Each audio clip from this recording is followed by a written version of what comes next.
Hello everyone, welcome back to Phasing Forward. My name is Philip, and today we are going to be doing our first video on Marvel's What If.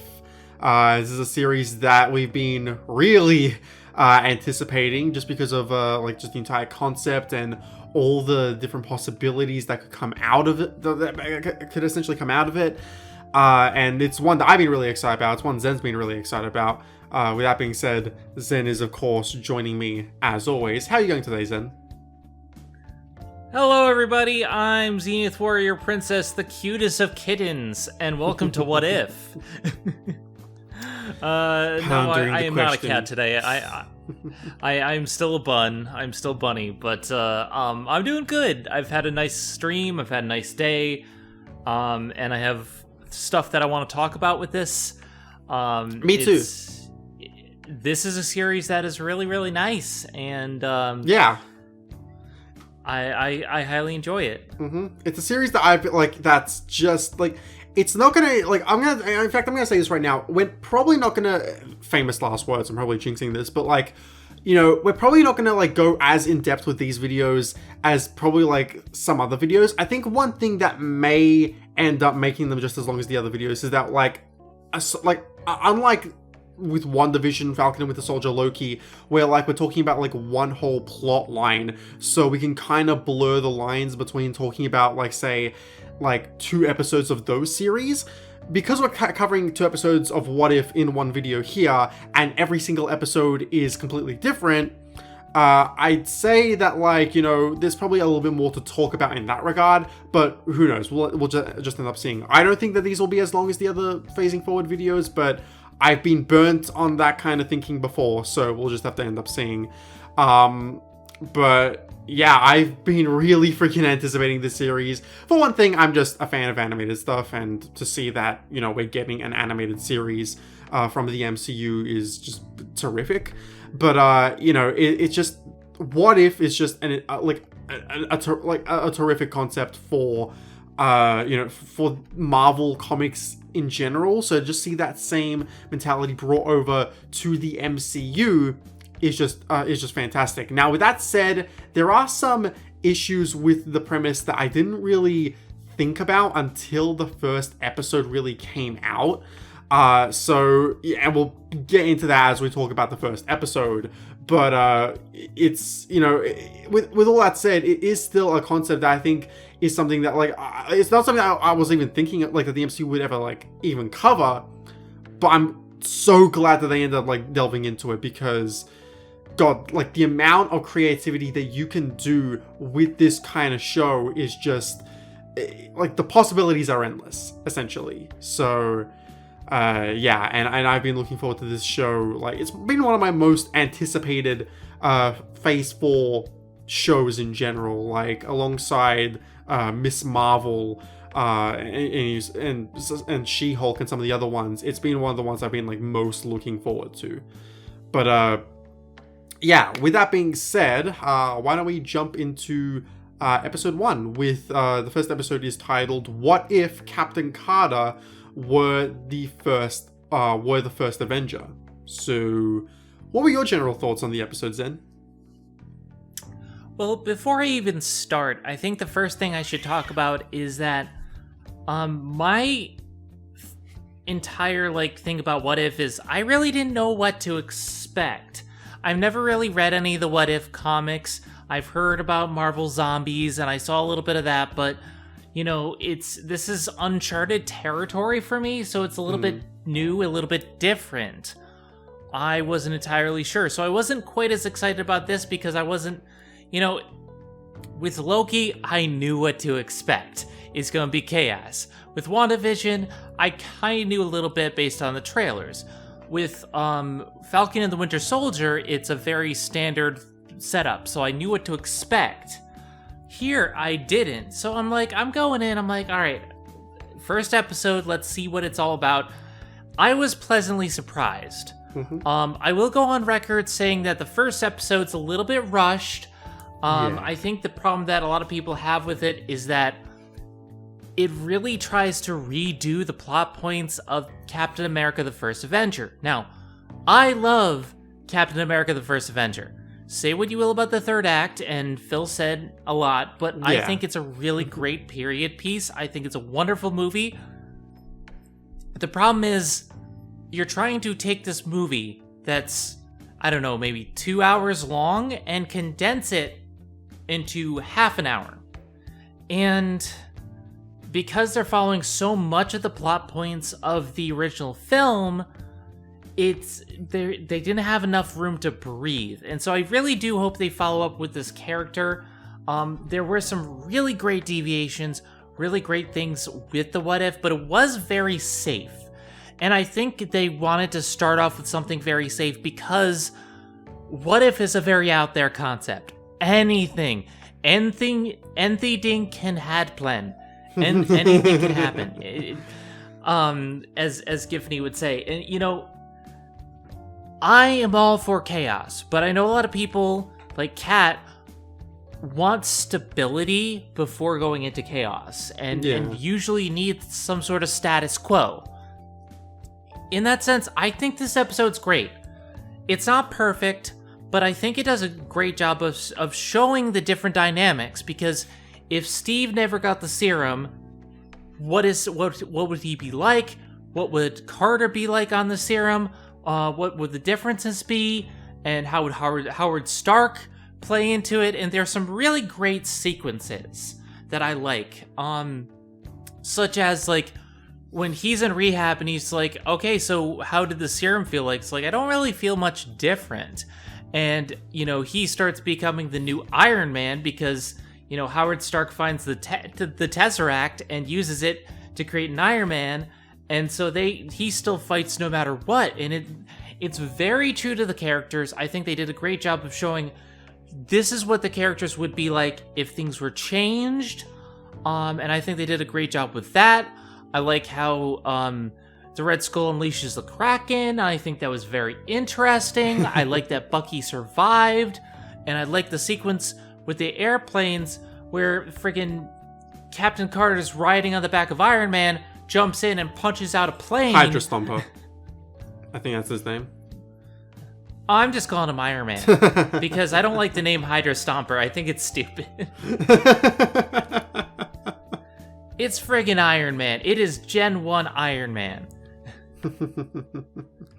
Basically. But if there's one... I like the deviations. I just do feel like, you know, aside from the relationship between Carter and Steve, which is actually even more prominent in this version, I think they did a great job with that. Yeah, I agree. I think it does play it too safe. There's so much that are very, like, it's playing through the plot beats of the movie too much, and it doesn't have enough time to go through the plot points of the movie because we don't get the introduction scenes with Steve.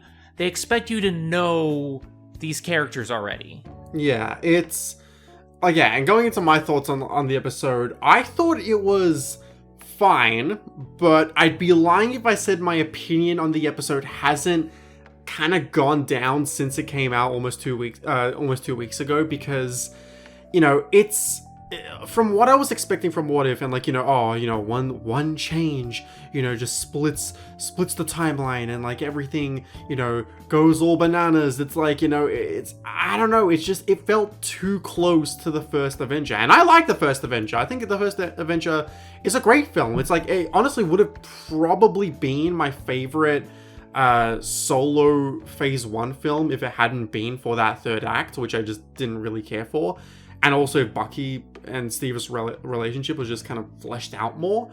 But like, you know, I like the first Avenger, but it felt like they were sticking too much to the first Avenger. And going to what you were saying, like, it creates this problem that the second episode doesn't have, because the second episode isn't going like by like any of the movies. Like, the second episode is like a what if of Guardians of the Galaxy and Black Panther, but it doesn't follow the plot of Guardians of the Galaxy or Black Panther. You know, it goes in its like, the only part of Guardians of the Galaxy that it takes from is literally the opening segment where Star-Lord is taking the Power Stone. So whereas here we're literally going beat by beat through the plot of Captain America the First Avenger. And it's like this thing where it's like, yes, there are differences here and there, but the same general thing happens where it's like, okay, Peggy becomes a super soldier, she gets pushed back for it, she proves herself, and she goes and rescues like, you know, Bucky and the others and the Howling Commandos. You know, she goes and rescues them. Then you know, the person closest to her dies, this time being Steve, and she's like all depressed about it, but then she like gains the courage to go and finish the Red Skull once and for all.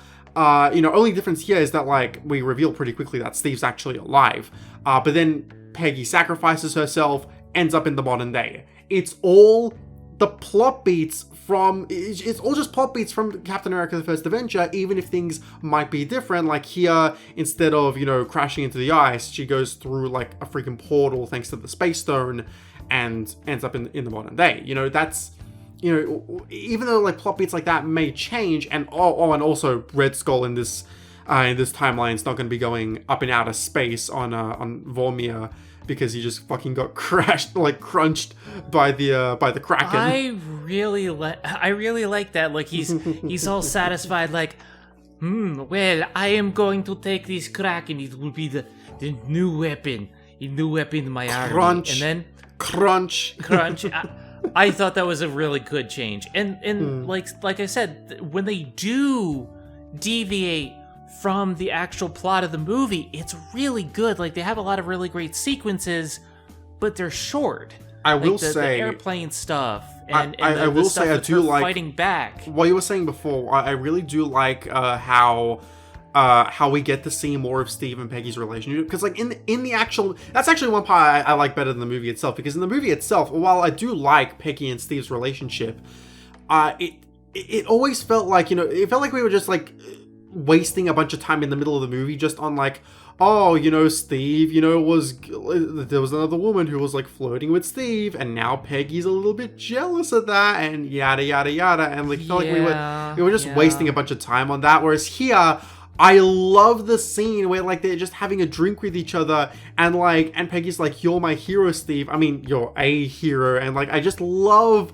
the dynamic in this one. I'll be honest, I felt even more sorry for Steve here than I did for Peggy in the movie, because like, you know, just seeing their dynamic here was like probably like the best, and it's not like a what if, you know, because it's still just a different interpretation of their relationship from the movie, but like even still, I love it because it gets the heart of the characters so well, and that's what I'm looking for with What If. It's understanding the heart of these characters while taking them in a completely different direction. And I just think that episode 2 did a much better job with that, because Captain Carter feels like an interesting character who the episode had nothing interesting to do with. That's kind of like the way I have it pictured. And like Nash said, I think it was Nash who said this on Twitter, where he said that, you know, the What If stories, and he said that this was a problem with the comics as well, how, you know, because these are one-offs, we don't really get the chance to really explore these universes that they create. And while I agree to an extent with what he's saying there, I feel like, well, for one thing, it does look like we're going to be getting all these characters coming back in some way later on in the series. And we already have confirmation that Captain Carter is going to be in season 2 of What If. So it seems like the whole we don't get to explore these different universes isn't really an issue here. But in terms of like the singular episodes, I feel like that, you know, I have the feeling that, you know, the issue would be avoided somewhat if we didn't have to spend so much time retreading old ground, which it felt like the first episode just did too much of. And while I love Peggy and Steve's relationship being fleshed out more, and like you said, Bucky being able to like actually live a proper life in this timeline, you know, because we've just seen Bucky go through so much shit. And I'm a person who's of the firm belief of someone who has been abused and like gone through so much shit in their life deserves to, you know, have a happy ending, or like have a happy outcome. Like it's one of the reasons why I really love Sakura Mato from Fate Stay Night. It's, you know, and, you know, not to spoil because Zen's going through Fate Stay Night right now, but, you know, she's a character who went through so much shit, and to see her just happy in Holo Ataraxia and like just living a happy life. It's so it feels so rewarding and it feels right. And I feel the same way about Bucky here in What If, where, you know, where we see in the main timeline how much like hurt and how much shit he's gone through. And, you know, in that main timeline, we can now see him be able to move on with Falcon and with the Soldier, but to see, you know, What If and this alternate universe, like, where, because they could have very easily just had Bucky die again and like just have it so like, oh, he's always destined to go through some shit like that, and I that really wouldn't have sit well with me. But to see him have a happy outcome here is really good, and I really like that. I just wish that there were more, like, you know, diverging points that like came from stuff like Bucky dying, or, you know, or Steve and Peggy's relationship, you know, now having this different dynamic to it. But really we just retread the old, you know, plot points of Captain America: The First Avenger, and they had a very good opportunity. Sorry, I'm just rambling. I'll bring it back to you in a second, Sam. But like, something just dawned on me where it's like they had a perfect opportunity to diverge the plot, because one thing that does change is that with Peggy as Captain Carter and like with Steve as the Hydra Stomper, the war, like, they were winning the war much quicker than like when Steve was Captain America. Like, we see that they hold onto the Tesseract. Like Hydra doesn't get it back until like, I think like the end of the episode. So it's like, you know, the war is being won much quicker than it was before, and that offers like an interesting like what if potential that they didn't really delve into. And I felt like the episode was just a little too by the numbers. I enjoyed it. It was a fun episode. But again, like I said before, it felt like Peggy in this episode was an interesting character who the episode had nothing interesting to do with. So yeah, that's where I sit. I partially agree. I'm not as harsh on it as you are, and I think part of it is, I think the dynamic between Steve and Peggy really sells a lot of it. They really understand these characters. You get a buff girl, and you have this skinny asthmatic, and it's interesting to see what direction Steve would take. And, you know, he still has asthma, he can't do anything, he still feels bad, but he still keeps trying to fight. And he gets in the Hydra Stomper, and he keeps trying, and he keeps going no matter what. And that's what I like about Steve, and that's what like makes Steve. It's what made him Captain America, and yeah. I think it really is great. And I think the difference with Peggy is like, she's a good person, but she's always been kind of a soldier. And I think more than anything, it's like she goes in, she takes charge, she goes in the battle, but Steve kind of balances her out a little bit, and like that dynamic really sells it. And not just because I like the artwork of her lifting up Steve, that people keep showing, because that's really great. I fucking love it. But also, there are some different sequences that I will commend. The montage of Peggy fighting with the stylized backgrounds and stuff like that, instead of the war bonds, brilliantly done, because Peggy wouldn't be doing war bonds. Steve would, because he's the type of person who's trying to help any way he can. Yeah. Peggy's just like, know what? I'm going to take charge. I'm going to get in there and I'm going to end this war. Yeah, I love that. I really love that. I like how she's just like, no, thank you. I'm not going to like go out on stage and like do stuff like that. And so like stuff like that, I think I really applaud in the episode. The Kraken, the changes in the Red Skull, the fact that Red Skull is confirmed to have always had that skull. It wasn't the Tesseract. And I'm wondering, like, do they ever explain what's up with that? Like the whole Kraken thing? No. The Red Skull pulling off his face. Like, do they ever explain how he got like that? Nah, they never explain why he has a Red Skull to begin with, I don't think.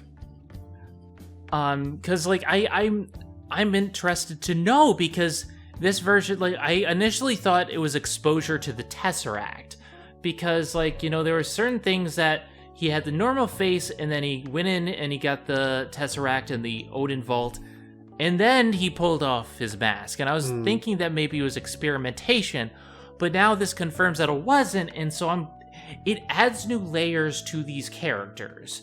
And yes, there are too many beats that are too much like the original, especially when they have 30 minutes. They don't have enough time to get across all the big plot points that really worked for Captain America.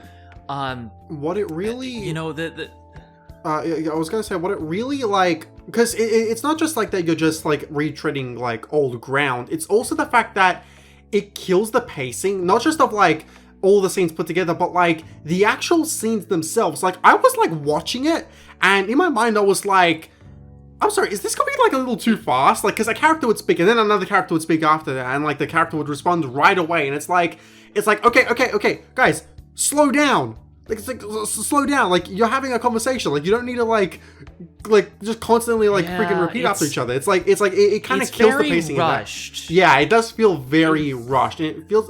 It's like, at first I was like, again, I was like, you know, oh well, maybe you need like another 10 minutes. Like maybe this should be like a 40-minute like episode series, but like but then like seeing how well episode 2 did, and episode 2 still has a little bit of that, like a little bit of like the characters talking a little fast, but it's much less noticeable. And it just made me think that, well, okay, it's not really so much that it's like a 30-minute episode, it's more so that because they're just continuously like retreading old ground, it means that you have to rush through all that dialogue. And yeah, I really hope that more episodes in the future like don't try and like retread like too much of what's already happened, and instead like, you know, try and go in that different direction. So it's just one thing I'm really hoping for the other episodes. That's the thing though, and speaking of the pacing, we don't have a lot of the best scenes of the movie where you know, Steve is talking to the scientist and saying, I don't want to kill Nazis, I don't like bullies. And there's several scenes that just aren't in there because Carter wasn't really a big part of it. Yeah. But it's like, if they had set it up in a different way, you could have had some more scenes with her and the scientist. Like maybe show that she wanted to be part of the program or something. Because as is, it just kind of starts in a very medias res, and it skips so much of the first portion of the movie that unless you've actually seen or read the comic, you know, seen the movie, read the comic, you'll be a little bit lost with the setup. Yeah.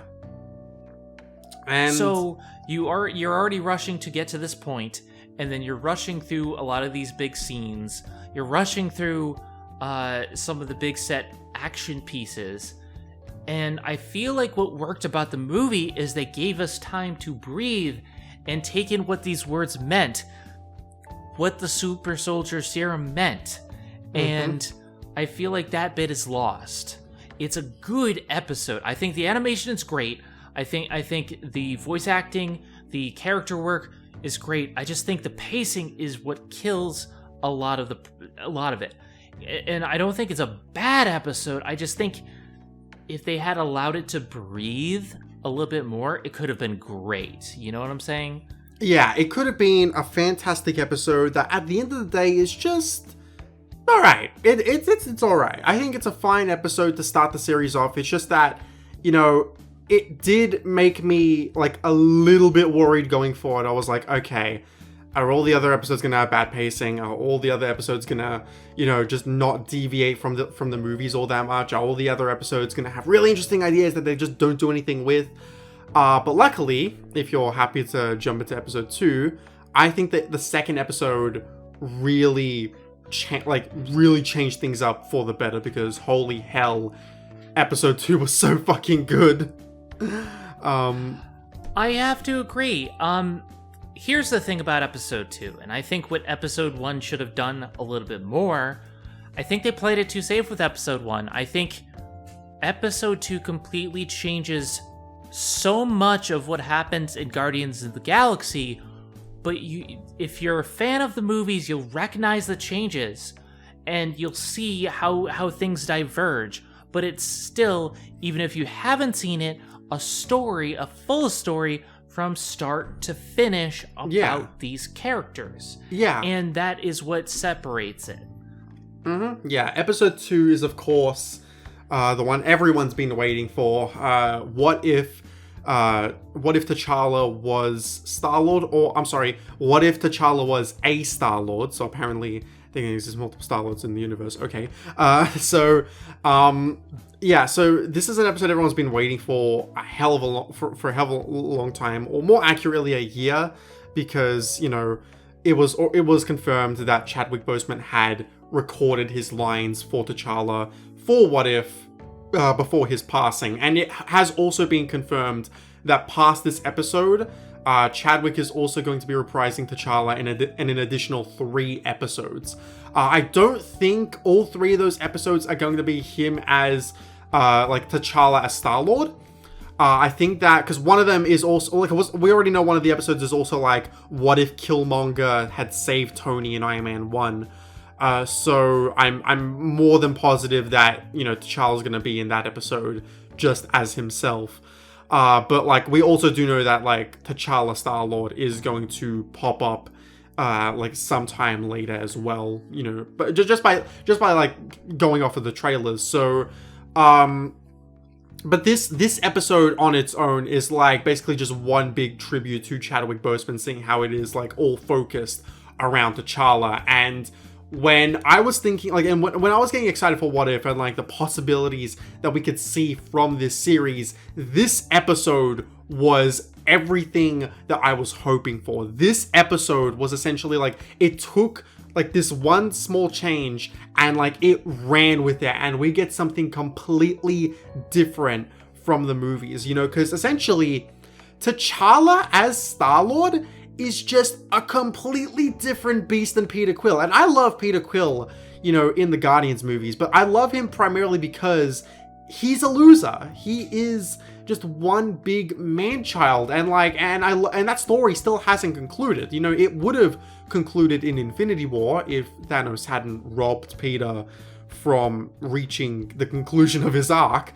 But you know, I love that, like, you know, we've gotten this one big arc for Peter in the movies of him learning to grow up and properly be a man, whereas T'Challa has always been that, you know, just great, like, as we've already seen in the MCU, how T'Challa is, you know, someone who unites, you know, because he united Wakanda. He's uniting Wakanda with the rest of the world. We have already seen, like, you know, what power, like, we can already see, like, the power that T'Challa has just from, you know, being able to understand people and, like, and just bring everyone together. And that reflects, you know, in how he is as Star-Lord.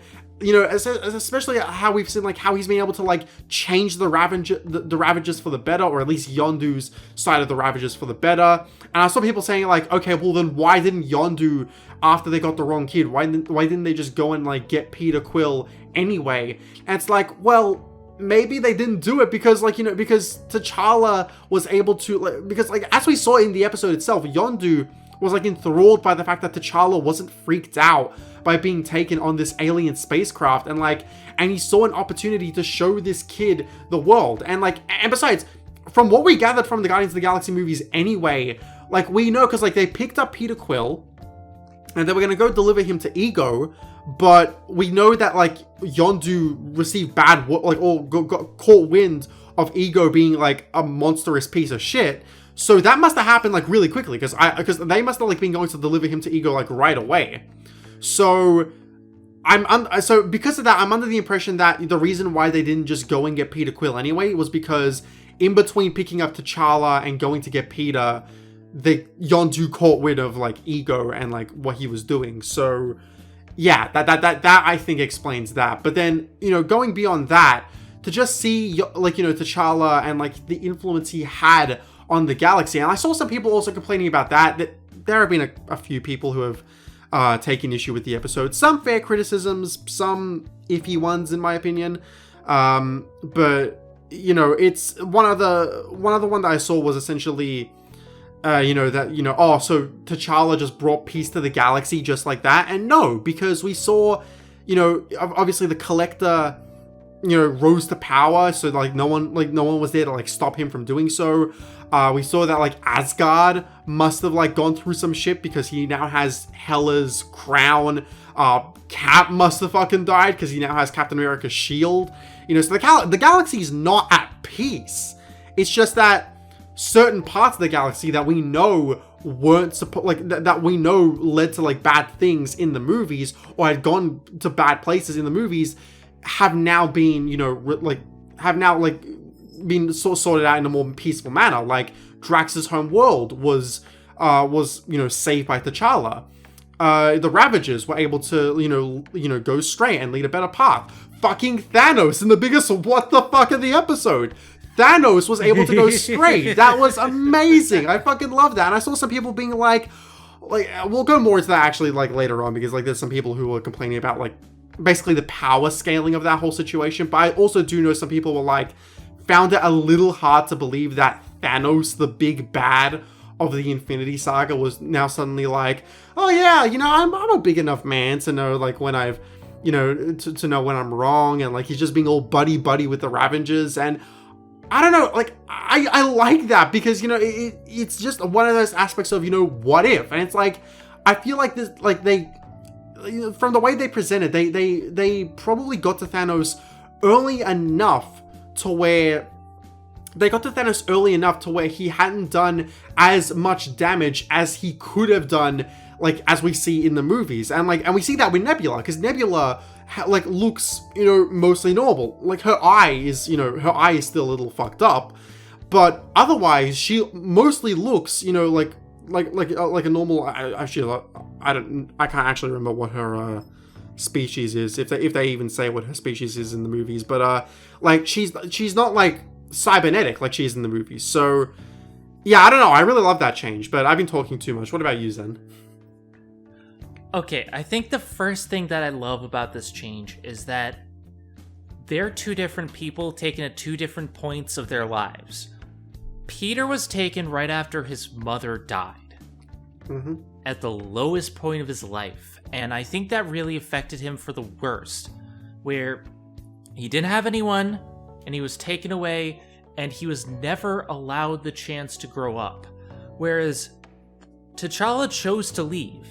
He felt that he wanted to explore the universe, he wanted to make the world a better place because his father didn't want to bring anything that they have to the outside world.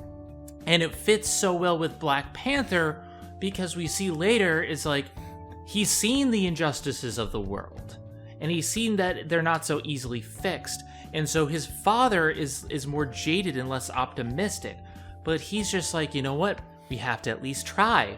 We have to do it. And I think the biggest line that got to me was during that opening sequence where they take the Power Stone and he's just like, this could be sold to the highest bidder. It's like, you know as well as I do that the good this would do to other people is worth more than the price it has. Like, and that shows so much how good a person T'Challa is. Yeah. He wants to do good. And in Civil War, he was a little bit different because his father had just been killed. So we don't get to see as much the noble points, but we do see him conduct himself as a king. It's not until Black Panther that we realize, oh, he goes to M'Baku. He is the better man. He unites estranged peoples. He opens the borders of his countries. He helps everyone nearby him because he wants to. And I think that's the big difference between him and Peter. Peter Quill is a good person, but he's so depressed and so down on himself and not allowed to grow up that he's never allowed to grow beyond that little boy, and he makes the wrong choices. Whereas here, you know, everyone knows who Star-Lord is when he first shows up because he's done so much good for the galaxy because he is that noble person. And the fact that he doesn't want to be called a Star-Lord because he doesn't want to be associated with his father and the king, it's so well handled with his character. And I want to touch upon that point.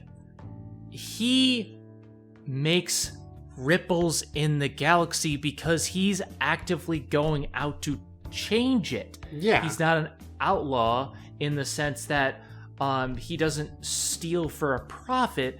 He's a Robin Hood. They say from the very beginning, he steals from the rich, gives to the poor. He does everything for the people, and that's what changes the galaxy. There's still threats. The Collector is still... He's a buff boy now. I don't know how that happened. Drugs, man. It happens to the worst of us. He has Hell's helmet. He has Thor's hammer. He has the Dark Elf's dagger. Like, he has Captain America's shield. He still has Howard the Duck, which was a great cameo, and I loved that. Yeah, I love how we got to see more of him, because I just want to see more of Howard the Duck. Like, it's honestly just like I'm glad that we saw more of him as well, because Howard the Duck's great, and he can be like he was so enjoyable in that scene too. Yeah, it's like, I know that people still have like bad memories from the 80s movie, but like, guys, come on, that was almost 40 years ago. I think we can give Howard the Duck more of a fair shake outside of a few cameos, and I'm glad that we got to see more of him here, because written well, he can be a good comic relief. But the other thing that I wanted to bring up is in relation to Thanos. We don't see Gamora. Yeah. We see a lot of things that happened before. Drax's family is saved from Ronan the Accuser, and Ronan's still around, but he's not as much in power. You see subtle changes, and so I'm willing to bet that T'Challa got to Thanos before he started really enacting his plans and just talked to him. And it's not a question of power struggle, because the thing is, yeah, Thanos is powerful, but without the Power Stone, he isn't as powerful as he appeared in his first appearance. A lot of it was the Power Stone. But even still, it's not a battle of power, it's a battle of moralities, because Thanos believed himself to be right, and he still does. But T'Challa talked to him and reasoned with him, and that's the difference. Is like, he took the time to actually listen to him and say, hey, I understand your side, but let's make more resources. And I love the running gag with Thanos of how it's like, it kind of sounds a little bit like genocide to me. It's like, but it's efficient. It is efficient. Like, but I think what they eventually told him was like, your plan can work. It's fast, it's efficient, but it's not good long term. That's probably what they did. And it says, you know what's better long term? Making more resources. And by not turning him down, by not spurning him, listening to him, talking to him, that's how he was changed. Again, M'Baku, he hated everyone. He hated the clan. They fought in that Black Panther. But by begging him and talking and reasoning to him, M'Baku helped. That's the strength of T'Challa. My boy M'Baku finally turned around in the end. God, I can't wait. I can't wait to see more of M'Baku in the sequel. It really pains me to to also see all the stuff that Kevin Feige has said since, where he's like, oh well, Chadwick came up to me and he was talking about because we were talking, because when he was recording What If, he was really getting into it, and he came to me and he was talking about how he wanted to incorporate a lot of the things that we did with T'Challa and What If in the actual movies itself, and it pains me that we're not gonna get that now. God damn it! And I'm sure that either Shuri or M'Baku, whichever one, because let's be honest here, it's gonna be one of those two that becomes the new Black Panther. Probably Shuri, but M'Baku would also be a really good choice as well. And either one of those two would be just a great lead for Black Panther going onward. But T'Challa's T'Challa, and I cannot wait, to see, what else they had in store for his character in What If. I'm sure it's probably not it's not the same amount of focus as you got here, because we just have a bunch of other characters we already know are also coming back. But a part of me, and I know they don't want to recast T'Challa for the movies because Chadwick Boseman was so good in the role of T'Challa, But considering how many actors they've already replaced for What If, you know, they've replaced Tony, they've replaced Steve, they're going to replace Natasha, they've replaced Drax, they're replacing they're replacing Carol. You know, since this is an animated series, I wouldn't be opposed to them getting a replacement actor for T'Challa. For the movies, I can understand it, but for the series, I honestly wouldn't be opposed to it because, you know, this is the one way that we can keep exploring T'Challa as a character. And while I know, you know, Chadwick Boseman he will always be the definitive portrayal of T'Challa in the MCU, you know, I also want to just see T'Challa continue to like have his story explored. And if we're not going to have that in the movies, then I very much want it to still be in What If. And, you know, and everyone knows that Kevin Feige and the team over at Marvel care about Chadwick Boseman. They have shown so much how much they care and respect and admire Chadwick Boseman as both a talent, you know, as an actor and as a close friend. So I honestly don't think it would be disrespect to, like, you know, to replace, you know, like to replace T'Challa's actor for What If and continue the story that Chadwick helped cultivate, you know? Mm-hmm. And here's the thing. I think the difference in the legacy that Chadwick brought forth by continuing to do this, you know, all these movies while going through colon cancer. Yeah. It's like he continued to do it. He wanted to do the role to, you know, show, you know, to be that hero for people of color and to show that, you know, it can still be done. He left a legacy for so many other people, inspired so many people, and that's hard to live up to. And I feel like with the live action movies, we shouldn't have to try to do that. We should try to have our continuing on. And I think what they should do, I hope they're going to do, is have a passing of the mantle in some way to respect the legacy that the original T'Challa had. So yeah. I'm hoping that they do it in such a respectful manner, not to replace him, but to move forward and continue to bring Wakanda together. With What If, it's voice acting, and T'Challa in that was very much influenced by Chadwick Boseman, but he would have wanted it to continue.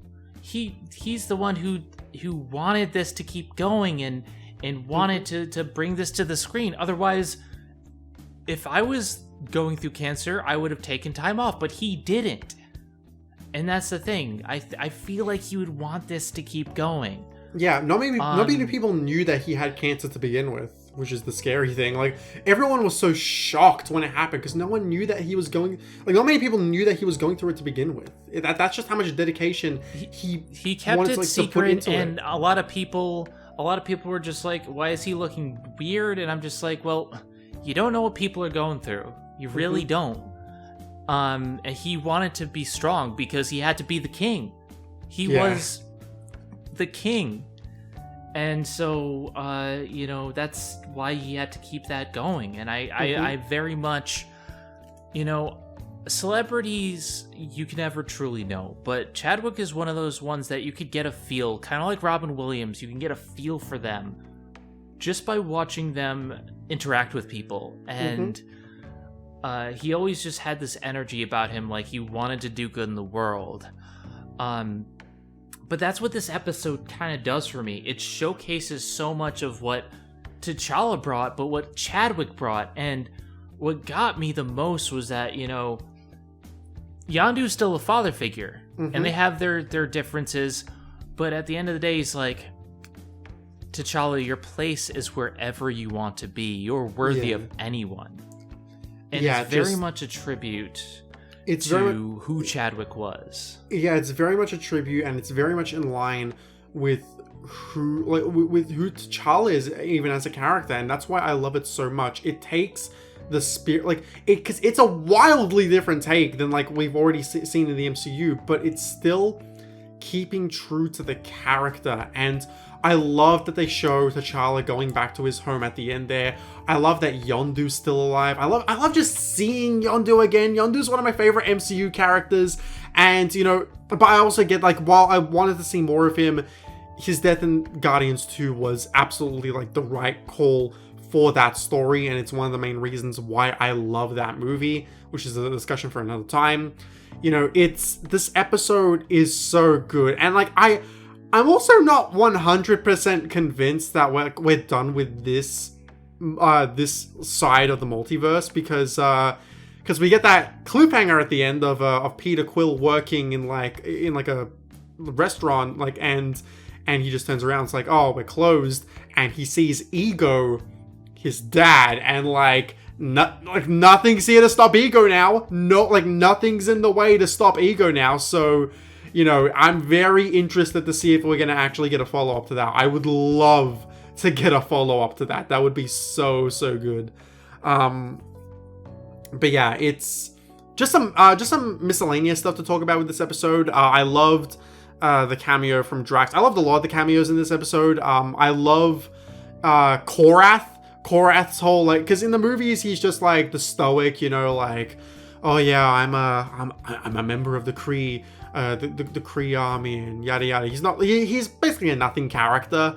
Whereas here, we actually get to see him be a complete fanboy for T'Challa, and oh well, not to brag, but I'd say that I'm T'Challa's best friend, and it's I loved this role in this episode. It was so good. I loved seeing Nebula, and I know that some people have issues, and this issue I can totally 100% get with how much abuse that Thanos put Nebula through the movies, even though that abuse might not have necessarily happened all that much in this universe. Just seeing them together like that, it can put kind of a bad taste in the mouth, and I can totally understand people feeling that way. But I do love seeing this, what if it's because they still have baggage. You can still tell that they have baggage, and I guess that was my one issue with the episode, was that we don't really delve into what exactly happened in the past of this Thanos and this Nebula. And I would have, 30 minutes, so you can't really delve into that all that much, but I would have loved to see what would have happened, what happened in the past of this Thanos and Nebula, because I love getting to see them, have a better a way better relationship than they did in the movies. But it would have made it stronger if we saw what exactly happened with this Thanos and this Nebula, because otherwise you don't really get all that, you don't really get the context of what happened to them here, and if them patching things up would be warranted. So yeah, that's my one issue with the episode, and I can totally understand why some people would have an issue with it. I'm still for it. I just wish we got more of it, if that makes sense.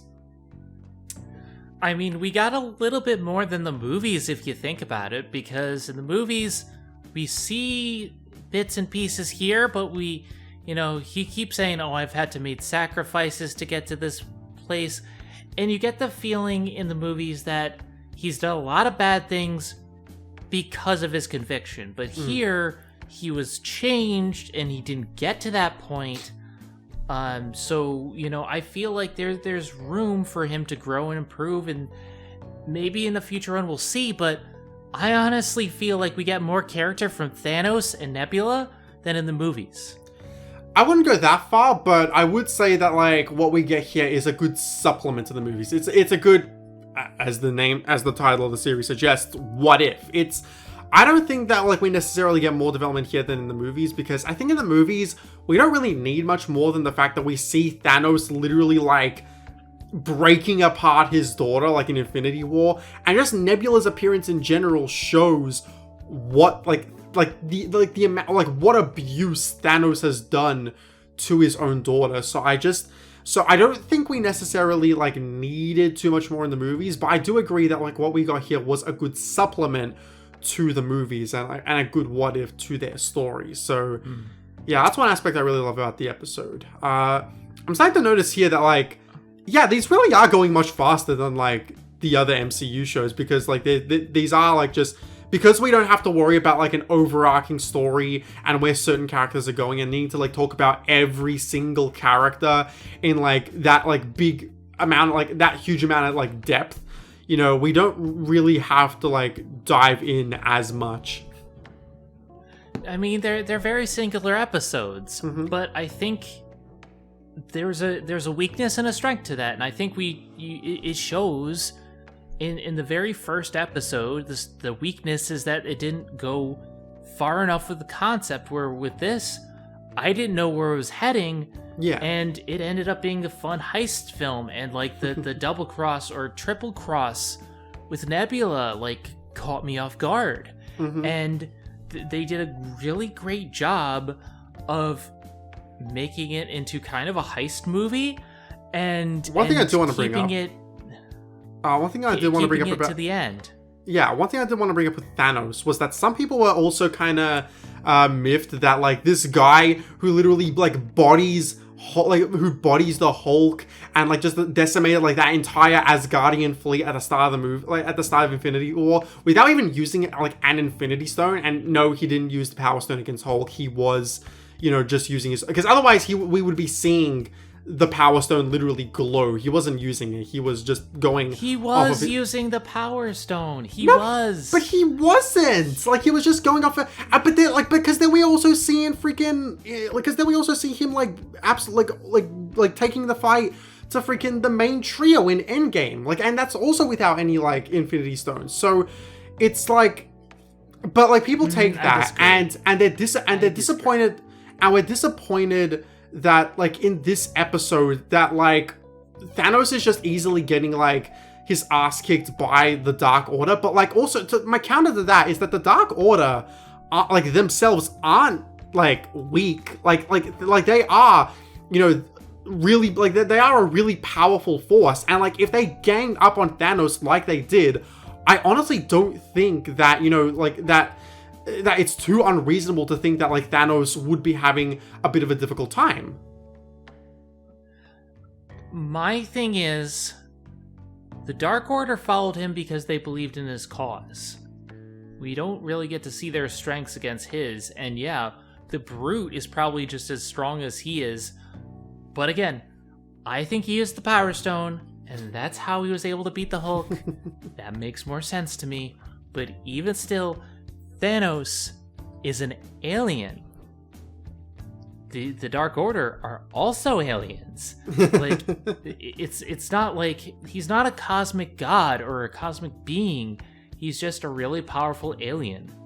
Yeah, I like, again, I can see why for someone like, you know, because this was the big bad who they were hyping up for 10 years in the MCU. So I can understand why for someone this might diminish that like feeling of, oh, well, he was the big bad, but now he's just like kind of like just just another member of the Ravagers. But like, I honestly didn't take that much of an issue with it. I thought that, you know, for a good guy Thanos, this was about right, honestly. Like, they're not completely erasing the bad shit he did.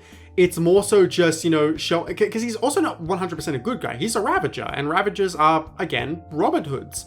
So I honestly thought that this depiction of Thanos was, you know, a really fun and entertaining one. So yeah, but that's about all I wanted to really like point out about this episode. It's just a fucking fun episode, and it rejuvenated my excitement for What If. After the first episode kind of had me a little bit skeptical and like worried. I was like, okay, are all the episodes gonna be like this? Because otherwise that'd be kind of lame. But no, that like they rejuvenated my interest and showed that yes, here is what you wanted, and we're gonna, you know, hopefully do more with it. And I can't wait to see all the other episodes. I love this. The first episode was a little bit rushed, but episode 2 is one of the best things in the MCU. it is just simply fantastic. And if they continue this direction, great. The whole point of What If is breaking from the norm and doing different things. It's Exiles, but Marvel. Yeah. Well, Marvel had Exiles.